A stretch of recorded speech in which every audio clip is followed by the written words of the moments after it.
Hi, and welcome, welcome, welcome. Come on in. I want to begin by talking about the latest Epstein files. I'm not going to get into details. It's more about the impact on our nervous system. Your subconscious is wired for self-preservation. That is its number one function, keep you safe. And so it doesn't matter if nothing in your personal life has changed, just being exposed to language about cannibalism, baby farming, sexual exploitation, human trafficking, just hearing those terms causes your nervous system to react. The job of your subconscious, again, is to keep you safe. And so it is constantly scanning for danger. It doesn't understand context. It doesn't understand political nuance. It doesn't understand geography. It just hears threat and it mobilizes. So if you feel tense or angry or wired or hyper focused or restless or emotionally charged right now, that makes perfect sense. So we're going to talk about understanding your system. Why is it doing what it's doing so that you can work with it instead of being run by it? So I'm all about being able to function no matter what is happening in the world. A lot of people are at the whim of the world. There's chaos and craziness going on out there, and it affects your nervous system and depletes you. So I'm all about helping people to understand how to keep their energy high, their mindset positive, and focused on solutions, no matter what's going on in the world. The world may be chaotic, but your vibe doesn't have to be. So, one of the important clinical patterns that I've observed as a hypnotherapist over the years is that not all uncomfortable states are equal. Activation, being charged up, being hypervigilant, can actually feel better than collapse. When somebody is numb, when they're shut down, when they're depressed, when they're dissociated, they have very low energy. There's not much movement, there's not much capacity, there's not much motivation. So think of the person who is depressed, who doesn't have any energy for the things that they used to care about. Depression tends to be connected to depletion and low energy. As a hypnotherapist, I'm often weirdly happy to see a client move from depression to anger or anxiety because when you get into an anxious state or an angry state, you're mobilized, you have energy available as opposed to being depleted in a depressed state. So clinically, it's often an improvement to move into an anxious or angry state than to be in a depleted one. Anger can feel like energy, like we're now in motion, like we're making things happen. Anxiety can feel like I'm now engaged in the world instead of hiding from it. It still doesn't feel good, but it's more energizing. So, when the world feels destabilizing, it can make sense that your nervous system would move up into activation instead of down into collapse. It can feel like an improvement over just being flat. This is actually where understanding polyvagal theory can be helpful. So, polyvagal theory was developed by Stephen Porges, Dr. Stephen Porges, and it describes how the autonomic nervous system moves through different states depending on whether it perceives safety or threat. So, think of it like a ladder. At the top of the ladder is your ventral vagal state. Now, this is safety and connection. This is where you can think clearly, you can collaborate, you can problem solve, you have access to empathy, you can regulate your emotion. This is when you are calm and happy and healthy. So, your heart rate is steady and normal, your breathing is normal, you have capacity, you're thinking clearly. Okay, that's at the top of the ladder, ventral vagal state. That's where we want to be. At the middle of the ladder is sympathetic activation. So this is your fight or flight state. Here is where we start to mobilize. We have more adrenaline and more cortisol in our systems. Our muscles are tensed. We're getting ready to prepare to deal with that threat or run from it. Our attention narrows. We're focusing on the threat. Our sense of urgency increases. You feel like something has to be done. Does this sound familiar, anybody? So that's the middle of the ladder, sympathetic activation. At the bottom of the ladder is dorsal vagal shutdown. So this is collapse. This is numbness. This is where you are exhausted and disconnected and you're hopeless and helpless. This is the freeze state. Now we move up and down this ladder all day long naturally. For example, you might be at the top of the ladder driving to work. You had a good breakfast, you got a good hair day. I don't know. Your day has gone smoothly so far. Maybe you like the song on the radio, you have a coffee handy, all is good. Then somebody cuts you off in traffic and you immediately feel your heart rate increase, your energy raises. Now you're angry, you slam on the brakes, you yell at the driver who cut you off. Your heart rate is up, you're gripping the wheel, there's tension in your body. So when your system perceives danger, it drops from that higher point on the ladder into sympathetic activation. It's giving you the energy to deal with this threat that's just happened. So this is you responding to being cut off in traffic. Normally, once a threat passes, we go back up the ladder. You take a sip of your coffee, you tune the radio until you find a song that you like again, you calm down, you carry on, right? So normally, we're moving up and down that ladder at several different times throughout the day. However, with everything that's going on right now, there are a lot of people who are in constant threat, or your subconscious thinks you are. It is not logical. So we're staying in that middle section of the ladder, right? We're not going up into the more relaxed and calm normal state. We're staying in that hypervigilant fight flight state. And the problem is that if we are there for significant periods of time, we can end up dropping down into the low part of the ladder because it depletes us, right? We are not meant to be in a highly charged adrenaline state for extended periods of time. That fight or flight response is meant to be a short-term burst of adrenaline to deal with whatever the potential threat is. And then once the threat passes, it it disappears. It goes back to normal. Sorry. So we're not meant to be there indefinitely. When we are there indefinitely, we can end up dropping further down into shutdown. So there's a lot of people right now sitting on that middle rung in constant sympathetic activation. And here is the critical piece. You do not have access to your higher cognitive functioning if you're in the middle of the ladder, especially if you're there for extended periods of time. This is a place where your body is preparing for dealing with a threat. This is not where you do your clear thinking. This is not where you do your problem solving or your decision making. Clear thinking, decision making, strategizing for how to improve a situation live at the top of the ladder, not in the middle. So let's talk about physiology. When your brain detects threat cues out there in the world, your body releases adrenaline and cortisol. So adrenaline increases your heart rate and your blood pressure. Okay? Cortisol keeps you alert and mobilized. And blood flow, of course, changes in your body when you're in a fight or flight state. It gets shunted away from your midsection into your arms and legs so that you have the energy and the strength to prepare to run or fight. Your digestion slows down. There isn't as much energy there. It's going to your arms and legs. Your field of attention narrows. Again, when you're focused on threat, it is the threat that gets your attention. You're not focusing on things on the periphery. So from a survival standpoint, this is a brilliant design. It helps direct energy and attention towards the threat. It gives you the oomph that you need to protect yourself. And so again, for short-term threat, this is a great design. But from a long-term functioning standpoint, this is not meant to be where we remain. It's not meant to be chronic. If the body continues to be mobilized for extended periods of time, we end up in depletion. So what do I mean by mobilized? What does mobilization look like in your day-to-day life? This might be constant scrolling, right? This could be checking for updates. This could be arguing with people online, getting into those dramatic conversations. This could be rehearsing worst case scenarios or what if scenarios. This could be constantly preparing for what if, emotionally thinking about it, worrying about it, but also physically like doing things as though doing something now is going to make later better. So these are all survival mechanisms. These are the things we do when we are in a fight flight state. Now it gets a little bit more layered. If you grew up, this is something I've seen a lot with my hypnotherapy clients.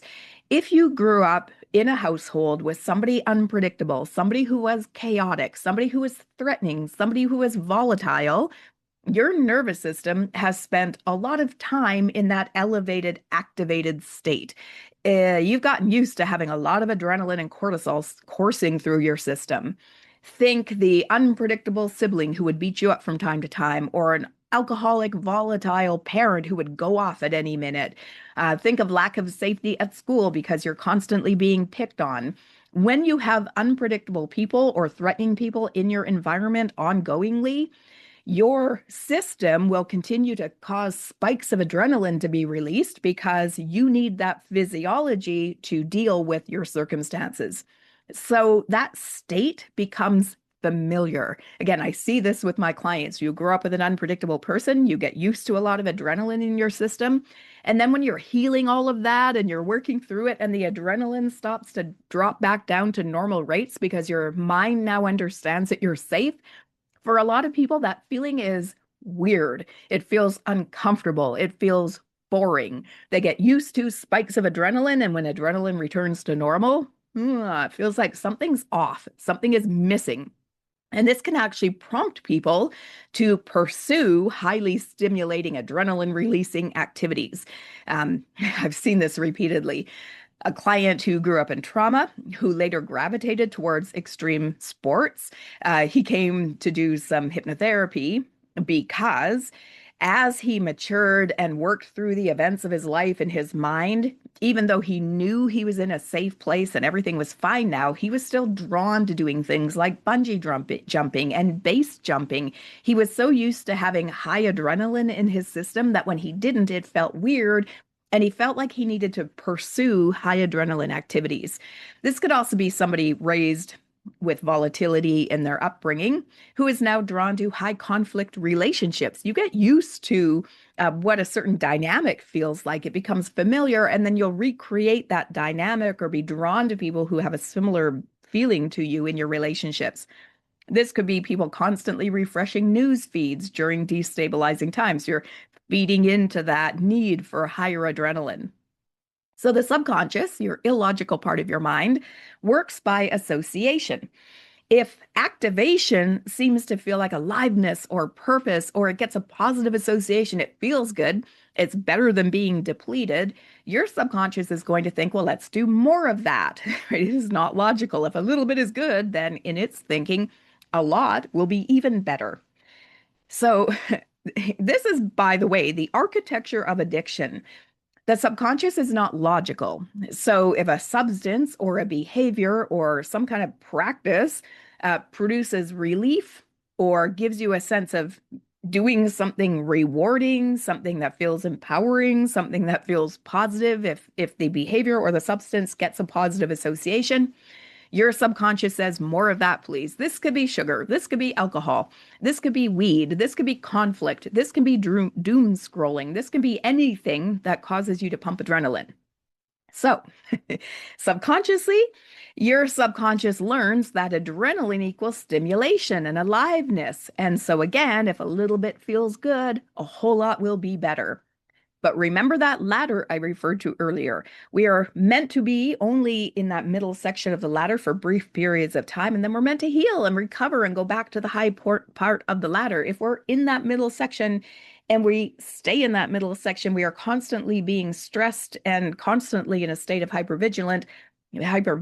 At some point, we're going to drop into depletion. We're going to be down at the low end of that ladder. So, living in ongoing sympathetic activation is not a good thing. It might feel like you're doing something, like you're energized, like you're making things happen, but there's a lot of downsides to that. Always feeling on edge, not sleeping well, your digestion suffers, your immune system suffers, and eventually the system crashes. I know I've said this a million times, but this is like the real point I want you to take in. We are not meant to have adrenaline in our system for extended periods of time. It is meant to be a short-term burst of adrenaline to help you in a potentially threatening situation, and then you're meant to go back up the ladder into a calm state once the threat passes. We are not meant to stay in the middle of the ladder. If you do, if you're in the middle of the ladder for too long, you will end up hitting the bottom eventually. It's inevitable. So, activation without regulation leads to exhaustion or shutdown. So, Let me be clear. This is not about being passive. I'm not saying don't care about what's going on in the world. Just ignore it. Do something fun. Put a smile on your face. That's not what I'm saying. Regulation is not about ignoring what is happening. It's not apathy. It's not being a bad citizen. It's not la la la la la, everything's fine. I'm not affected by the world. The world's okay. If you feel called to advocate or to speak or to organize, you will do that far more effectively from up on the top of the ladder, the ventral vagal state, than from sympathetic overdrive. You will do whatever it is you feel called to do much better if you can think strategically without being emotionally flooded, and you can think clearly and you can plan and you can organize. If your system is in constant survival panic, then you will not be effective in creating the changes that you want to create. Regulation increases your energy and therefore your personal power. I want to share a personal experience here because I'm not speaking theoretically. This isn't me saying just get yourself under control, calm down, and you'll feel better. The last 2 years of my life have included some of my biggest fears. I had to face the things that if you asked me 5 years ago, what were your biggest fears? I would have said not having money, not having a home, losing touch with my family. Well, I faced all three of those in the last couple of years. I woke up one morning to having had all of the money taken out of my bank account without any warning, without any explanation.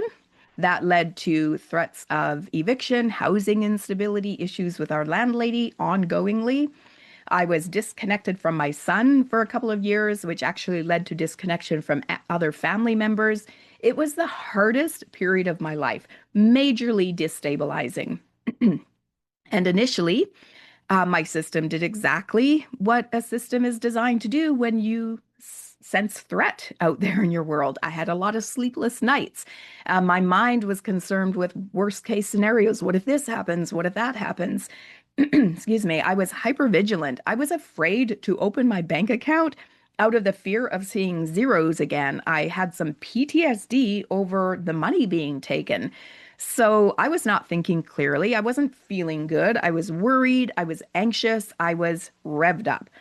I could not make decisions, make changes, improve things from that state. I couldn't repair my relationship with my son if I'm not thinking clearly. I couldn't improve my financial situation while I'm unclear and foggy from sleepless nights. I'm worried about my future.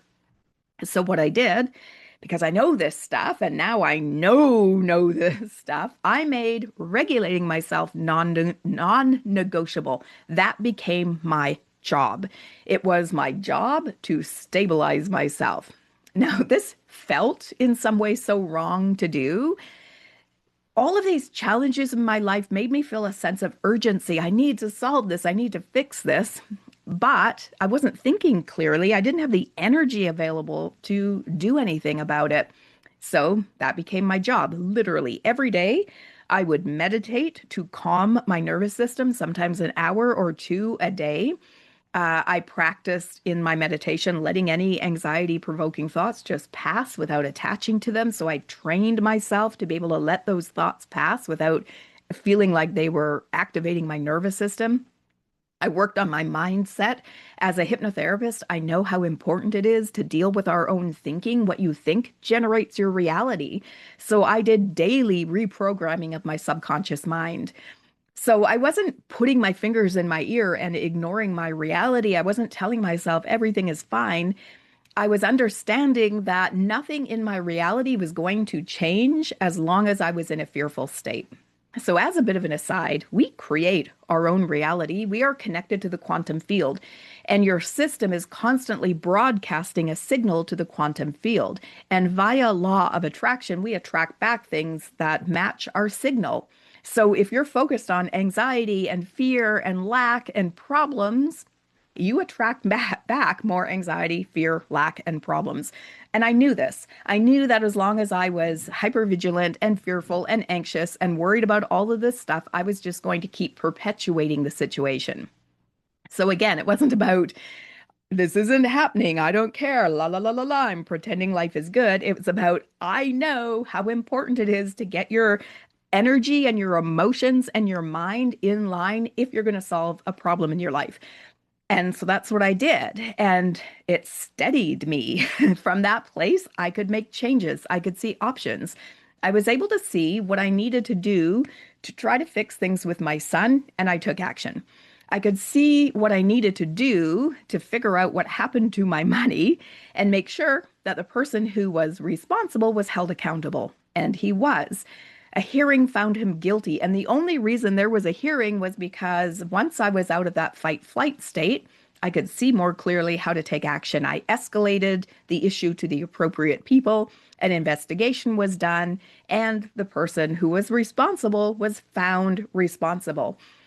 In my flooded state, I never would have been able to figure out how to do all of that. I could only see that my money had been taken and it was unfair, and I was scared it was going to happen again. Once I was regulated, I was able to see past that point and look into how best to deal with it.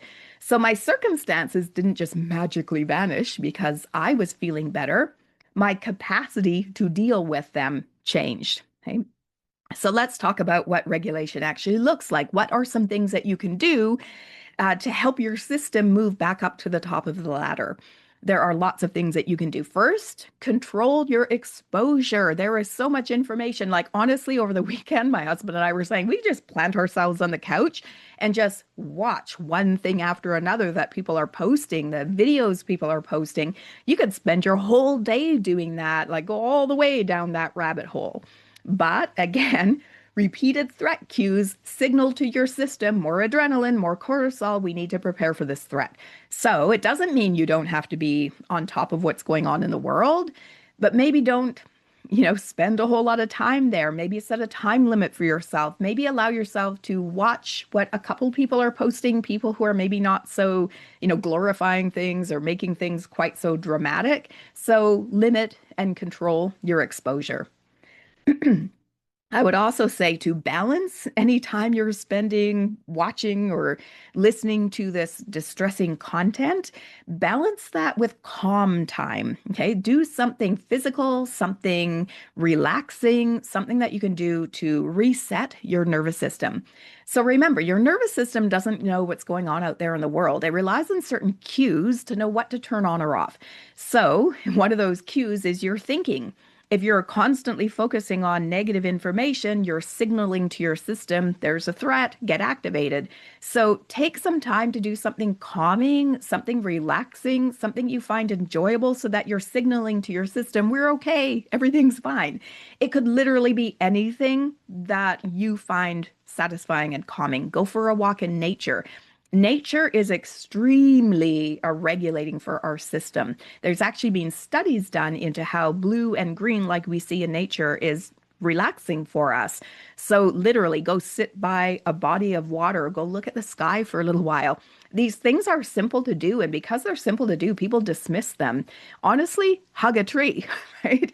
Ground, feel your feet against the earth, stretch, move your body. Do something that makes you laugh, spend time with somebody who's got a good sense of humor and isn't focused on all the negativity in the world. Balance the time that you spend consuming negativity with doing something positive so that your system can go, okay, we're all right. We're not in threat. This one might seem like a strange thing to do, but this is a good in the moment one. Extend your exhale. Okay. Breathing out longer than you breathe in stimulates your vagus nerve and signals safety. How we breathe is directly related to how we feel, of course. When we're nervous or anxious, we breathe more shallowly, right? When we're calm or relaxed, we breathe more deeply. And again, our nervous system doesn't know what's going on out there in the world. So another way we can signal our nervous system that we're okay is extend your exhale. That tells your system everything's fine. You can relax, okay? Another thing that you can do is use your environment to orient physically. Look around you and find 5 things that you love, or 5 things that have meaning to you, or 5 things you appreciate or feel grateful for in your environment. So this grounds your system in present reality, right? Again, your nervous system doesn't know what's going on out there. When you're consuming all of this negative content, when you're watching all these disturbing videos about what's going on out there in the world, your system responds as though those things are happening to you or in your environment and you need to be protected from it. So remind your nervous system we're not there. Those things are not here. I'm actually here right now. I'm in my office with this beautiful cabinet that I love so much, with all of my books that I love so much, doing a thing that I love so much. Remind your system that you are here. And I know there's probably people out there going, doesn't my system actually know that? Not necessarily. Your subconscious mind is not the logical part of your mind. I get a lot of clients who had a lot of trauma growing up, and although they're in a safe place in their life now, their subconscious doesn't know that. It hasn't gotten the memo. It's still responding as though the fight flight response is required, that hypervigilance is necessary because of what went on back then. So, again, by reminding your nervous system that we're here now, we're in this space, we're safe, you're letting your system know it's okay to calm down. Now, if you feel compelled to respond to something you see, I would suggest taking some time to let the adrenaline metabolize before you do that. Don't react from a place where you are activated. That's just going to lead to more activation. You've probably seen this on Facebook or somewhere online where somebody posts something and then other people get down in the comments section and start arguing it out. That's just putting more negativity into the world. That's just adding more volatility. That's just triggering your system even more. So if there's something you feel you must respond to, write the response out, but don't send it. Take a break away from it. Go do something calming. Do something that brings your system back into a calm state and then reread it and decide if you really need to send it. Okay. I would also suggest building daily safety cues, and this will be different for everybody. So, our homes are not just these boxes that we keep our stuff in. Our subconscious can be influenced by whatever it is exposed to, including your space. My work as a hypnotherapist was all about understanding how to speak to the subconscious, how it speaks to us, and how to influence it to make changes. And although my work initially was done in trance, I've realized over time that the subconscious can be influenced by all kinds of things. Symbolism, music, colors, fragrance, they all affect the subconscious. So you can actually create environments in your home that are calming. Use calming colors, use fragrances that relax you. Fragrances are a direct connection to our brain, right? They speak directly to our brain. I remember walking down the street one day and suddenly feeling this weird giddy schoolgirl feeling and being like, what the hell is going on? What's that all about? And then I realized I was walking behind a man who was wearing Fahrenheit cologne, which was the cologne that my very first boyfriend wore when I think I was in grade 10.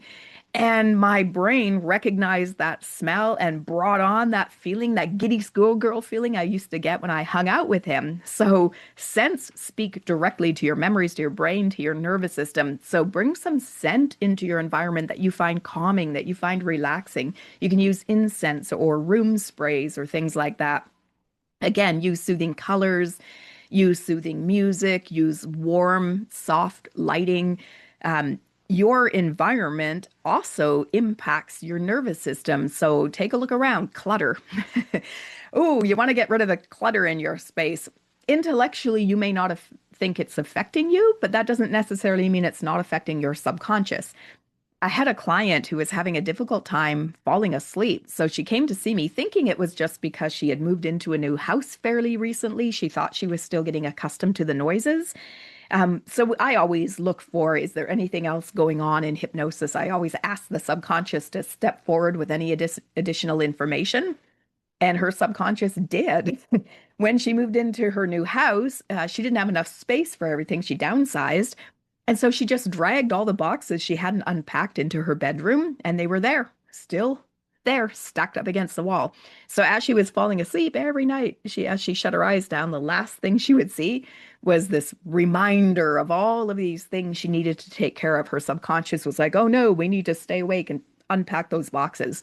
So just because something doesn't affect you intellectually doesn't mean it isn't affecting you on a subconscious level. So get rid of the clutter and create spaces that are actually healing and that take care of your nervous system, that protect your energy. It's about getting yourself into a state where you can make a difference. It's not about not doing anything about what's going on in the world. It's about recognizing that what's going on in the world can impact us. You need to protect your energy. Your energy is all you have. If we don't have our energy, we're not helpful. We're not making good changes. We're not dealing with this situation effectively. Okay, so you may not be able to control what's going on out there in the world, but you do have control over how long you remain in sympathetic overdrive, the middle of that ladder. You do have control over your internal state. You can influence it. And the world needs you to do that. The world doesn't need more dysregulated people. It needs people who are stable and clear and thinking clearly, people who can think beyond the moment, people who are able to do something about this situation from a calm, grounded, clear thinking place. So you can care, you can engage, you can advocate, you can protest, you can speak out about what's going on, but do it from the top of the ladder. Thank you so much for checking this out and go to highvibehouse.com. Have a look at what we offer there. It's all about working with your subconscious in order to help you be more grounded and stable, no matter what is going on in the world. See you next time. Bye bye.